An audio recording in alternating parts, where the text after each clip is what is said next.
Russell Westbrook was. So Chilltown, right? Oh, yeah, right? it definitely was a burner account. As a matter of fact, is it still up?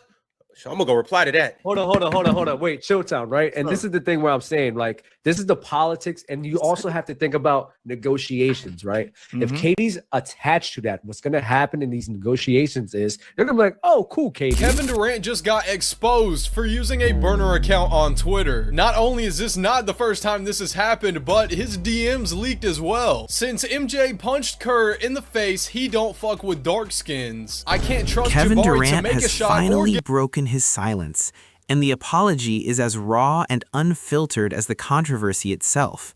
For weeks, whispers swirled about a secret X account trashing his own teammates. But when the screenshots leaked over All-Star Weekend, the entire Houston Rockets locker room was thrown into chaos. Now, KD is facing the music, and his public apology has left the NBA stunned, not just for what he said, but for the teammates he allegedly called out. This is the inside story of the burner account that blew up a franchise. I would say, business-wise, I know for what KD wants to do, there are a lot of reactions. If you were able to spit back in the way that Kevin wants to spit back to people, you know, in that kind of vernacular that became from his original account, he can lose a lot of endorsement deals, he can lose a lot of business deals, right? So I understand the complexity of that. The second thing I would say is this, man, like, I deal with my mental health differently than you deal with your mental health. I can't judge you on things that you deem are important to you in the way you have burner accounts. Yes. Fave dog breed. Cane Corso. What's your most prized possession? My life. Nighttime routine. Sleep. Guilty pleasure. Video games. Do you have a pregame ritual? It started, as most NBA dramas do, with a screenshot. During All-Star Weekend 2026, when the league's biggest names were supposed to be celebrating the game, a social media detective work uncovered an X account with the handle @GetHigher77. The account, which was quickly set to private, featured a header photo of an owl, a popular GIF that Durant had used on his verified account for years. What the account contained was devastating. A cache of direct messages and posts allegedly showed Durant doing what he does best, providing unfiltered, brutally honest basketball commentary. But this time, the targets weren't fans or media personalities. They were his own teammates. The messages allegedly tore into Houston Rockets young stars Jabari Smith Jr. and Alperen Sengun with language that crossed every line of locker room etiquette. One of the most damning screenshots read, "I can't trust Jabari to make a fucking shot or get a stop. He's low-key retarded." The account didn't stop with current teammates. It allegedly went after former colleagues too, including Devin Booker and Kyrie Irving. About Booker, a message read, "The Suns are my team when we lost and Book's team when we win," comparing the Suns guard to a dictator.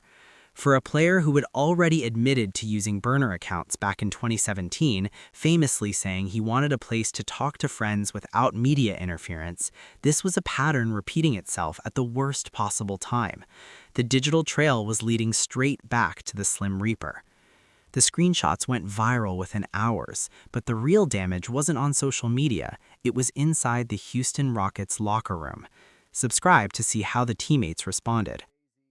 Know that if I'm a teammate of his and I see you suspend him, you're losing them games. Yeah, exactly. Yeah, I don't care if they do that, but I know that if I'm in that locker room and I don't know, Fred VanVleet or some veteran leader who probably cares about this type of stuff, and I know that when the going gets tough, he'll go to his friends and insult Jabari Smith's intellect and his ability to fucking be functioning, I would feel a type of way about that. Yeah. I just know players have been suspended for behavior detrimental to their team before. Oh, yeah.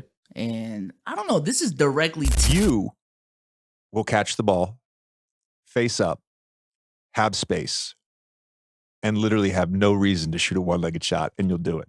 And I'm fascinated by it. I know. The Rockets returned from All-Star Weekend to an environment none of them had ever experienced. The allegations weren't about a trade demand or a coaching dispute. This was personal. This was about trust. Alperen Sengun, the young Turkish star who had become a cornerstone of Houston's resurgence, was asked directly by reporters about Durant's post-game phone habits. His response was brief, but the weight behind it was undeniable.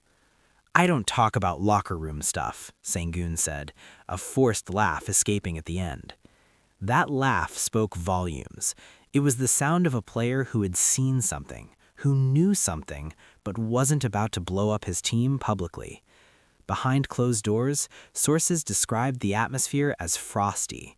Young players who had looked up to Durant as a veteran leader now questioned every interaction. How could they trust a teammate who allegedly mocked their game in private group chats? Jabari Smith Jr., the direct target of the most vicious messages, reportedly kept to himself during the first practices back. No confrontation, no public statement, just a cold professional distance that felt worse than any argument. Veterans around the league watched with a mix of horror and fascination. Bill Simmons, on his podcast, framed the stakes perfectly. "I don't know if we've ever been in a situation like this," Simmons said, "a social media scandal of revealed tweets/texts of somebody disparaging people on his team that he then has to go play with tomorrow night. I think we've made new ground on this." The ground was indeed new. The NBA had seen feuds, fights, and fractured relationships, but it had never seen a superstar forced to share a court with teammates he allegedly trashed in a secret online account, with the receipts public for everyone to see. The silence from Durant's camp was deafening, but the pressure was building. Would he address it, or would he let the speculation fester? His answer came sooner than anyone expected. Subscribe to witness the apology. I essentially walked into practice and did what I did. And I take that very seriously because hurt people hurt people. And I was in a very contentious space that morning of dealing with some things that's very near and dear to me. And I hurt someone because I was in a place of hurt. And just feel like I've experienced everything, you know. What you mean by that?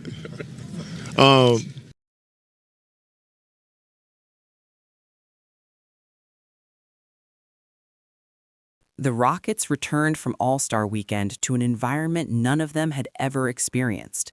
The allegations weren't about a trade demand or a coaching dispute. This was personal. This was about trust. Alperen Sengun, the young Turkish star who had become a cornerstone of Houston's resurgence, was asked directly by reporters about Durant's post-game phone habits. His response was brief, but the weight behind it was undeniable. "I don't talk about locker room stuff," Sengun said, a forced laugh escaping at the end. That laugh spoke volumes. It was the sound of a player who had seen something, who knew something, but wasn't about to blow up his team publicly. Behind closed doors, sources described the atmosphere as frosty. Young players who had looked up to Durant as a veteran leader now questioned every interaction. How could they trust a teammate who allegedly mocked their game in private group chats? Jabari Smith Jr., the direct target of the most vicious messages, reportedly kept to himself during the first practices back. No confrontation, no public statement, just a cold professional distance that felt worse than any argument. Veterans around the league watched with a mix of horror and fascination. Bill Simmons, on his podcast, framed the stakes perfectly. "I don't know if we've ever been in a situation like this," Simmons said. "A social media scandal of revealed tweets, text of somebody disparaging people on his team that he then has to go play with tomorrow night. I think we've made new ground on this." The ground was indeed new. The NBA had seen feuds, fights, and fractured relationships, but it had never seen a superstar forced to share a court with teammates he allegedly trashed in a secret online account, with the receipts public for everyone to see. The silence from Durant's camp was deafening, but the pressure was building. Would he address it, or would he let the speculation fester? His answer came sooner than anyone expected. Subscribe to witness the apology. I know I didn't put that out there. Time for 2 more, guys. How much does this hurt the trust that the team has in you moving forward? I know if I've lost anybody's trust, I'm gonna work my tail off to gain it back, because that's something you need for a winning team. You need everybody to trust each other. You need the first guy to trust the 15th guy, and that's my intentions. The reason Alperen Sengun is the big spot mark for me is last year he was an all-star. Last year you guys argued passionately he should have been an all-star. I was vehemently against that last year because I don't think he was an all-star caliber player. And he was better last year than he... For days, Kevin Durant said nothing.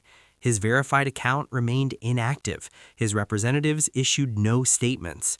The speculation grew louder with every passing hour. Then, on a Tuesday afternoon, Durant walked to the podium after a team practice and did something utterly unexpected. He didn't wait for a question. He leaned into the microphone and spoke. "I know what's been out there. I know what y'all been seeing," Durant began, his voice low but steady. "I'm not going to sit here and deny it. That was me." The room went silent. Reporters who had prepared carefully worded questions about allegations and if-true scenarios suddenly had nothing to ask. Durant was confessing. "I've been doing this since 2017, and I thought I had it under control. I thought having a place to talk ball, to vent, to just be regular, that was harmless. But it ain't harmless when the people you're talking about are the ones you gotta look in the eye every day." He paused, gathering himself.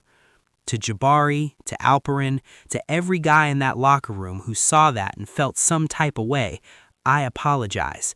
That wasn't me being a leader. That wasn't me being a teammate. That was me being frustrated and stupid and putting it where it didn't belong.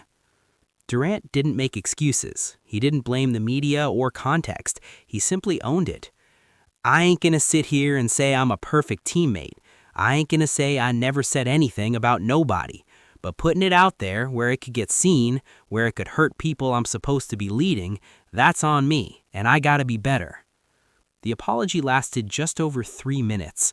When he finished, he stood, nodded once, and walked away without taking questions. The apology was raw, unfiltered, and undeniably KD, but would it be enough to repair the damage? The next chapter reveals how his teammates and the league responded to the most honest moment of Durant's career. Subscribe to see the aftermath. The hours following Durant's apology were a referendum on forgiveness in the modern NBA. Social media exploded with takes ranging from respect him for owning it to too little too late. But the only opinions that truly mattered were inside the Houston Rockets facility. Jabari Smith Jr., the young forward whose game had been directly attacked in the leaked messages, was seen leaving the practice facility alongside Durant the next morning. They didn't speak to reporters, they didn't post about it, but the image of them walking out together, talking, heads down, in serious conversation, spoke louder than any press release. Alperen Sengun, when approached again by reporters, offered a slightly different tone than his earlier cryptic response. "We talked, he talked. It's basketball. Things happen," Sengun said, his face unreadable. "We got a season to finish." It wasn't a ringing endorsement. It wasn't forgiveness wrapped in a bow, but it was acknowledgement, a door left open. Bill Simmons, reflecting on the unprecedented nature of the situation, noted that Durant's willingness to address it directly might be the only path forward. "If he just ignored it, that locker room was done," Simmons observed. "You can't have guys wondering if the dude next to you is tweeting about you behind your back. Him standing up and saying, 'That was me,' that at least gives them a chance to move forward. Whether they do, that's up to them." The Rockets, sitting fourth in the Western Conference with legitimate playoff aspirations, now faced a unique challenge. Could a team survive a scandal of this magnitude and still compete at the highest level? The apology was made, the forgiveness was tentative, but the season marches on. The final chapter examines whether Durant and the Rockets can actually put this behind them, or if the damage is already done. Subscribe for the conclusion. The Houston Rockets returned to the court with a schedule that offered no sympathy. Their first game after the All-Star break was against the Charlotte Hornets, a winnable contest that suddenly felt like a referendum on team chemistry. Durant played 34 minutes. He scored 28 points. He dished out 7 assists, and when Jabari Smith Jr. hit a clutch 3 in the fourth quarter, it was Durant who was first off the bench, towel waving, screaming his teammate's name. The moment was small, but it was everything. It was the visual proof that a locker room could survive the unthinkable. Behind the scenes, sources describe a series of difficult conversations. Durant with each player individually, Durant with coach Ime Udoka, Durant with the front office. The message was consistent. He had made a mistake. He owned it, and he wanted to earn back trust one day at a time. Whether he can do that while leading a championship contender remains an open question. The Rockets have the talent to make a deep playoff run. They have the veteran leadership in Durant and the emerging stars in Sengun and Smith, but they also have a scar that won't fully heal this season. The Kevin Durant burner account controversy of 2026 will be studied for years as a case study in digital era accountability. It wasn't just about a player talking trash, it was about the collision between private frustration and public profession. Durant's apology was remarkable not because it was eloquent, but because it was honest. He didn't hide behind PR language or conditional statements. He said, "That was me," and accepted the consequences. Whether his teammates can truly trust him again is a question only time can answer. But in a league where players are increasingly curated and controlled, Durant's raw, messy humanity, for better or worse, remains undeniably real. Can a team truly recover from a betrayal this personal, or is the damage permanent? Let us know in the comments. For more deep dives into the biggest stories in basketball, hit subscribe.